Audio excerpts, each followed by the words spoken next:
So today we're going to focus on hip flexors, hips, hamstrings.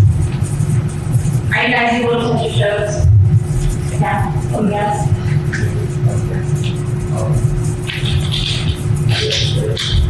Okay, well, we're going to make it even better. So, let's go ahead and we're going to actually start with the front of the leg. So, take your bone roller over to the side. And we're going to start on the bottom half of the quads, so just above that knee joint. And then we're going to come down to the elbows and slowly take it forward and back. Decided to bring out the good formulation since there weren't too many. Just there, if you want to take my spike. Okay. And then again, just taking it forward and back. Maybe turning the toes out, externally rotating at the hip. Turning the toes in. And then again, when you find that sore spot, just letting your weight sink into the foam roller for about 30 seconds. Make sure that it's not so painful that you can't breathe. And then when you're ready, we're going to go ahead and bring the heel up and bring it back down. Continuing to press into the foam roller. 3 more times. Nice and slow.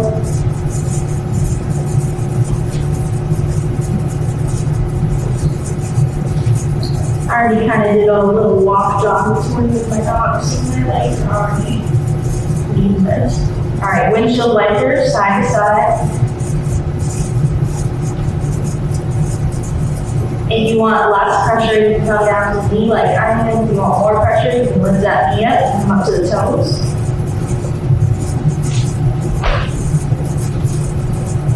And slowly release it back down. You can shake out your shoulders if your shoulders are tired from holding that plank. And then we're gonna work on the upper half. So just kind of mid-thigh to the hip crease. Still in that sort of plank position. Mid-thigh to hip crease, and then just taking it forward and back, pulling yourself forward and back with your elbows. If you want even more pressure, still not enough, cross one leg over the other. Yeah, there you go. And if you want, you can kind of lean out on the side a little bit.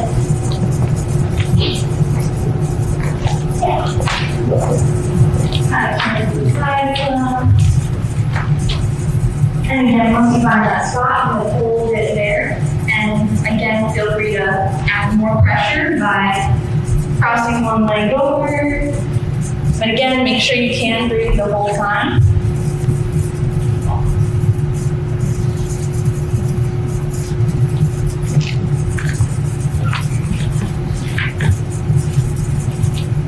It's not complicated stuff, but it's still good to have this class because otherwise, this is the first thing to get cut on my workout. If I'm strapped for time, I'm probably going to jump right in.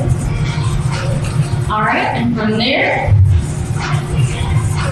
turn and extend at that hip.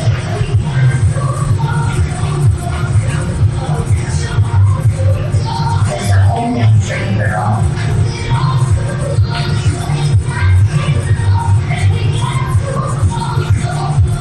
Exhaling up and holding it up. And really next to the rotate.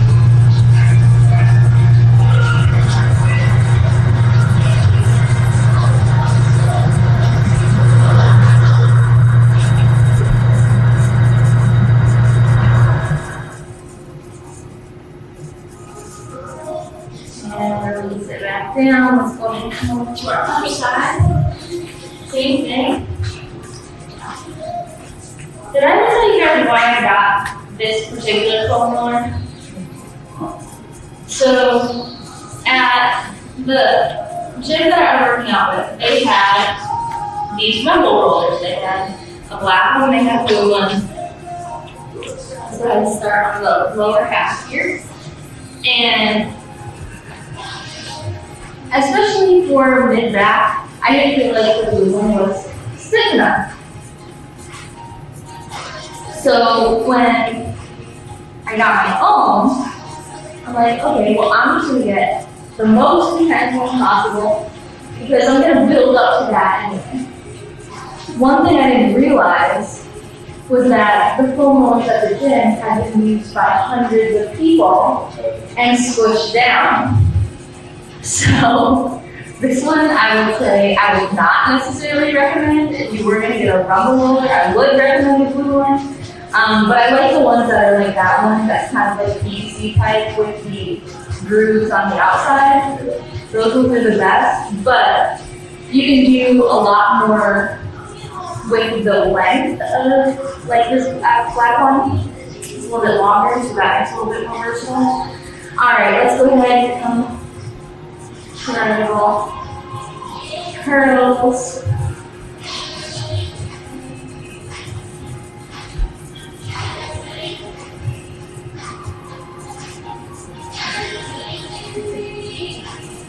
But it's kind of crazy because a blue one like that one you can get for like $30, but if you want it to just be a little bit longer, they double the price for some reason. How much was the Lululemon? Oh, the Lululemon is mine. It's on sale right now, actually. The Lululemon one. And that Lululemon one that has an inner core that you take out, and it's like a different, it's more intense if you take out the inner core. Alright, let's move it up. I'll look it up real quick. Curious.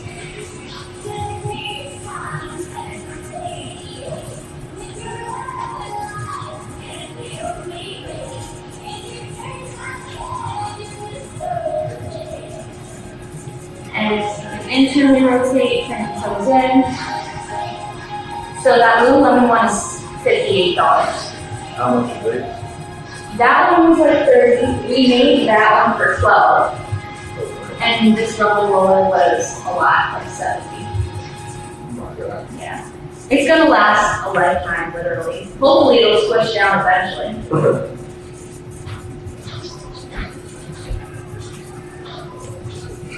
Alright, and hold down that sore spot.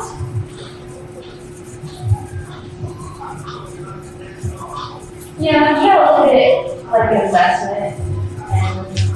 And usually, not always, obviously, but usually if you spend a little bit more, it's probably gonna last a little longer. Alright, let's go and heal up. I do have another one like that at home. It is slightly shorter, but yeah, that was like, it was under $30.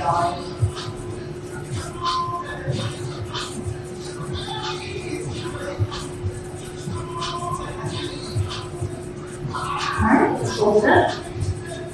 And we'll let it go.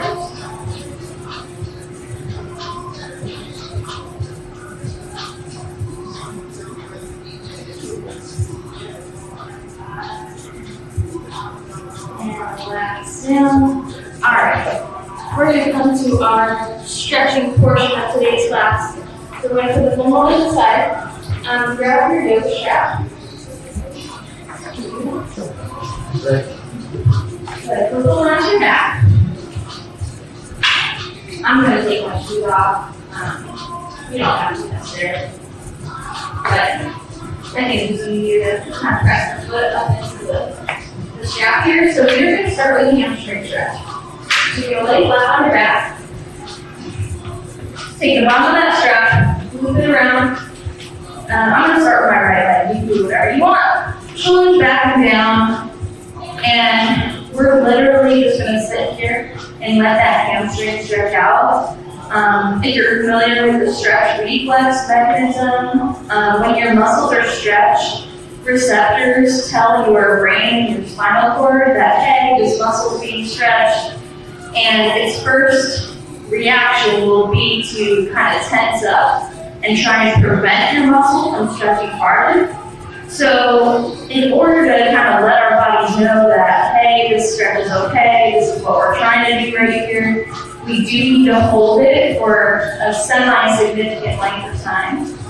So that's why we are gonna hang out here for a little while. If you were doing this on your own, you could achieve the same benefit of putting your leg up on the corner of a wall. So you didn't actually have to hold on to any sort of strap, or on the pole of a squat rack, that would work too, so that there's a spot for your other leg to hang out long, so that bottom leg is just showing on the floor. And we're just gonna relax here for about 45 more seconds. When that 45 seconds is up, we're gonna continue to hold on tightly to that strap, but imagine like we're pulling the leg down to the floor, and we're gonna do that for 10 seconds. So we're gonna apply pressure into the strap as we pretend like we're trying to pull that leg all the way down to the floor, even though the leg won't actually move. We're gonna do that for 10 seconds. And then we're gonna use the muscles on the front of the leg to see if we can pull the leg a little bit closer to us. All right, here we go. Go ahead and press your foot up into that strap. Pressing, pressing, pressing. Squeezing as hard as you can, pretending that you're trying to pull that leg down to the ground. And then relax. See if you can use the strength in your muscles. Do not pull with the strap, but use the strength in your muscles to pull that leg closer to you. And then again, once you find that increased range of motion, press your foot into the strap. Squeezing for 10 more seconds. Pressing your foot into the strap. Squeezing, squeezing, squeezing, like you're trying to pull your leg down to the floor for 5, 4, 3, 2, and then one more time. Pull a little bit closer to you. Use the strength in your muscles. Can you get a bigger range of motion than you could at the beginning of this stretch? And then once you're there, we're just going to hang out here for about 1 more minute, enjoying this new range of motion, this new increased stretch. Taking a deep breath in, and back out.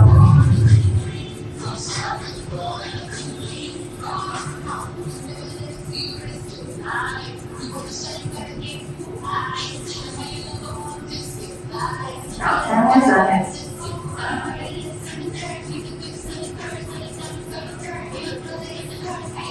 And relax.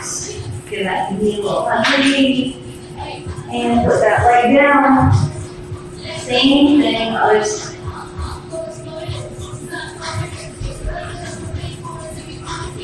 Wow, this side for me, I do not have the same range of motion as I did on the other side, which makes sense because I hold this hamstring at one point. So if you hold your hamstring at one point, you might have a little bit of scar tissue in there.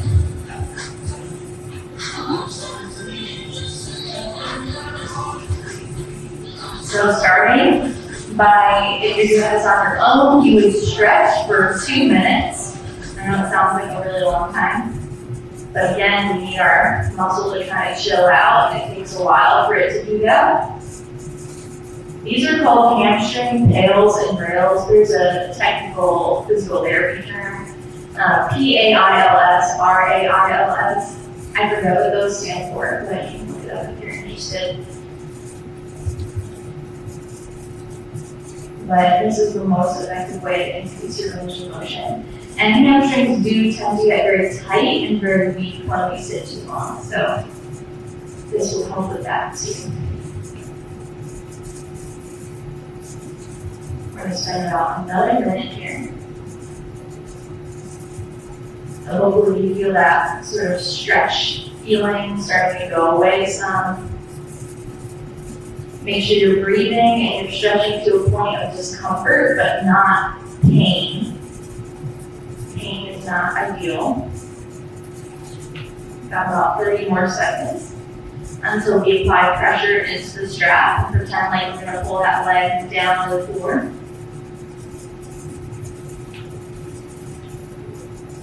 You might feel this in your abs as well. All right, here we go. pressing that foot up into the strap, pretending like you're pulling that leg down to the floor, squeezing, squeezing, squeezing, pressing, pressing, pressing, 5, 4, 3, 2, and then strengthen your muscles, pull that leg a little bit closer to you. See how much farther it can go now than it could have just a few seconds ago. And then one more time, squeezing, squeezing, squeezing, pressing that heel up into that strap, pretending that you're bringing that leg down to the floor, squeezing, squeezing, 5, 4, 3, 2, and pull, using the strength in your core and in your hip flexors to get that increased range of motion, and just hold it here, hold it there for about a minute. Are you guys able to get your leg a little bit farther than you could? Yeah. It's more flexible? Yeah, interesting. Yeah, my right leg is more flexible too. This left leg is struggling now.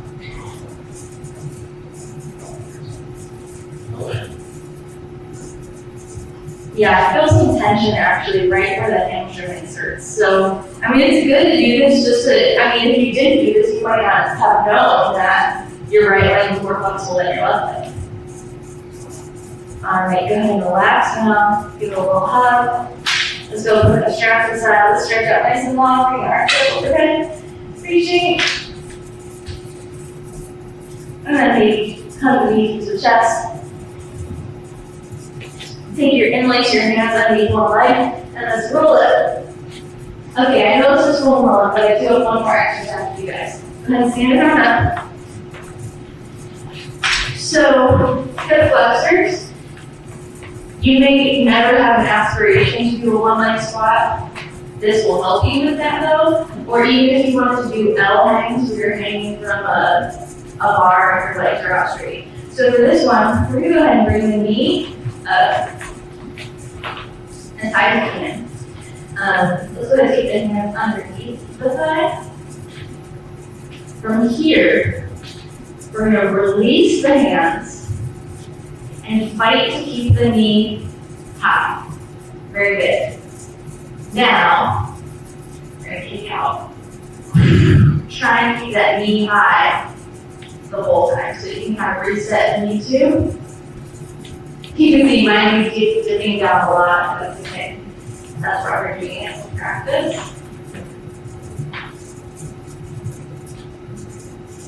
Do about 4 to 5 on each side. And relax down. Shake it out. Where you guys feel this? Here. Yeah. That's where we're needed. So we just stretched out the hamstrings, so, you know, before we might not be able to kick out as well. Okay, release. And take your time, really fight to keep that knee high the whole time.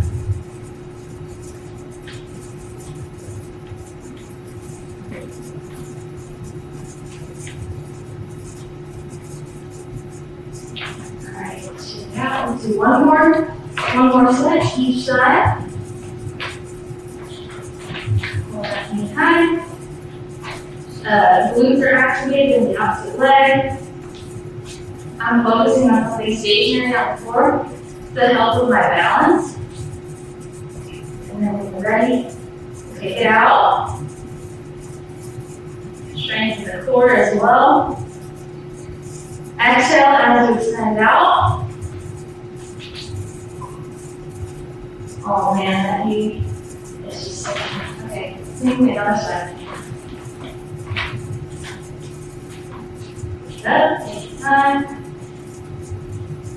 Like I said, you do need to use your hands to get that knee up in between reps, that's fine.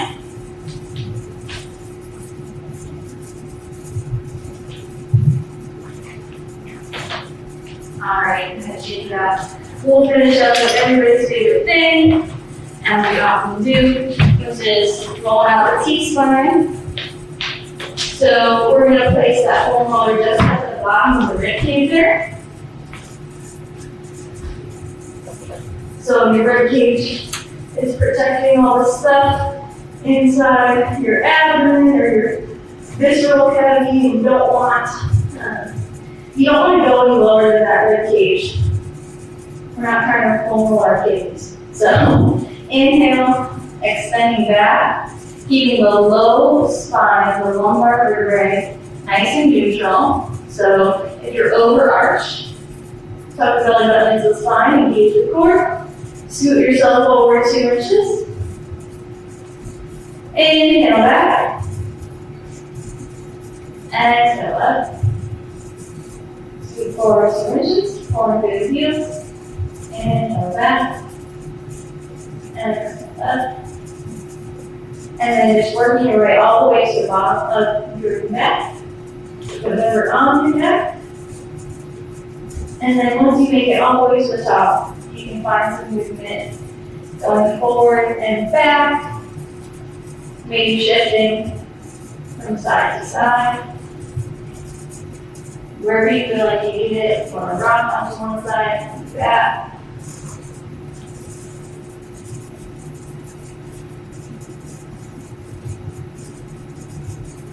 You can also maybe find some movement in the arms, extending the arms up overhead, and then bringing them down to the sides of the body.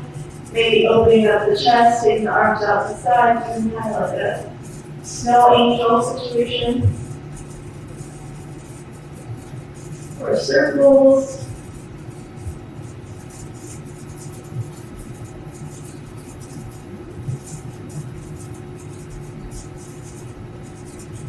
If your neck gets tired, again, you put your hands back behind your head.